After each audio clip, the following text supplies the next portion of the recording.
Listen to Andrei Martyanov explain why the F16s will not be a game changer that people are expecting and how the F16s will also make no differences on the battlefield. As highlighted by in yellow, it was specifically a Russian Resonance NE, which is export, in the start of the 2020, after Iran on the 8th of January launched missile strikes on two military bases in Iraq, responding for the murder of the General Qasem Soleimani, because everybody who tells me that Mr. Trump and his administration didn't react on that, they did actually, because they launched the whole basically sortie of the group of the F-35s. Guess what? Iran saw it. It took them on basically track, locked on them, and then when they were approaching Iran in the open air, broadcasted their course, their details of how many were in those group, and that they basically were tracking them and developing fire solution by their air defense complexes. This is what hasn't been told, but this is what really prevented actually the retaliation of the United States on Iran, after Iran responded on the basically murder of General Soleimani by basically employing resonance and tracking the US Air Force F-35s. And again, F-35s, F-22, it makes no difference whatsoever for the modern battlefield. And in this particular case, F-16 is just like last attempt to do something. Will neocons, because they're so crazy and absolutely Russophobic, they hate Russian gods, they hate the Russian genetics, if you wish, give the tactical nuclear weapons to Ukraine? Oh yes, they would, absolutely. Not only they are ignorant, they are desperate, and we already can see the unraveling actually of the whole Western, so to speak, edifice or the establishment, with especially Mr. Zelensky just basically, begging for all kinds of weapons that they will make no difference whatsoever. And as I already stated, after Patriot Pack 3 annihilation, they're still assessing the damage. I believe the crater which was left after it, and they say it still could be repaired.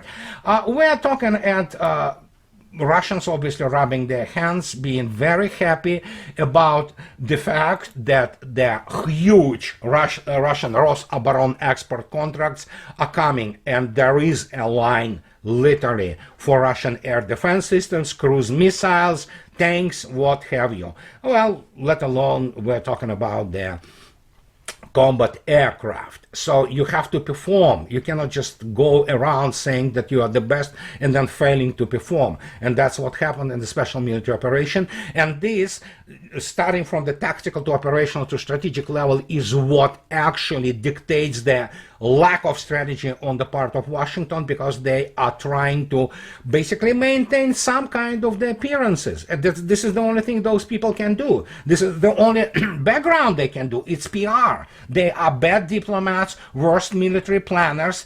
I mean, absolutely stupid economists that they cannot run the country. Well, actually, they can run the country. They ran this wonderful, once beautiful and great country of the United States into freaking into ground. And we are seeing today basically the third world unfolding all over the United States. And those people still continue to fight about, misgendering somebody, and they're still thinking that Russia is stuck in 1990s.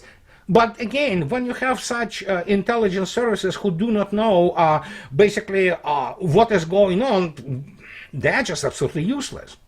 And this is what we observe today. And fact is, the old generation of the people, of the American professionals, military, diplomat professionals, as Larry Johnson posted on his wonderful blog, you can go and read this, and he basically posted the letter from organization, the Eisenhower Media Network, which they posted important letter pleading for some sanity in Washington with respect to Ukraine and Russia.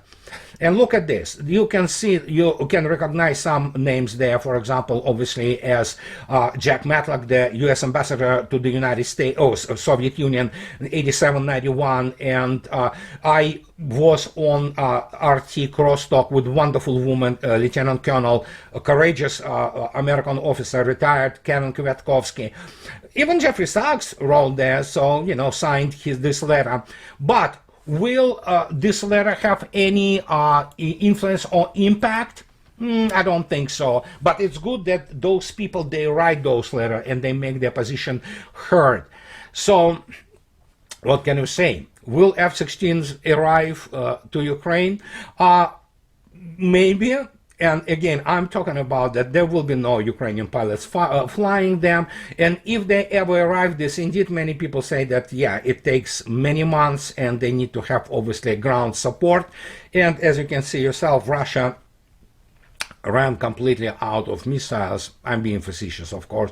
And the ground infrastructure for those F-16s will not be, in operation for long once they get there. And if they want to launch it from somewhere, Poland or Romania, then, well, guess what? You may forget about Article 5, because in this particular case, those countries will be engaged, and Russia will basically attack them. And that is why Russia has this 600, whatever, the huge number actually, in reserves, preparing for any kind of the contingencies. And we'll see where it is all going after the fall of Artyomovsk, but I think so that at this stage, no matter what they provide for Ukraine and whatever is left of the armed forces of Ukraine, it will make no difference. They will still can actually throw the cannon fodder at Russians and impale it, what's left, but judging by the numbers trickling down from Artyomovsk, Bakhmut, ordeal, they basically lost there something on the order of 65,000 KIAs alone. Some people say it's much more than that. So there you go. That's your, basically, another day in Russian special military operation.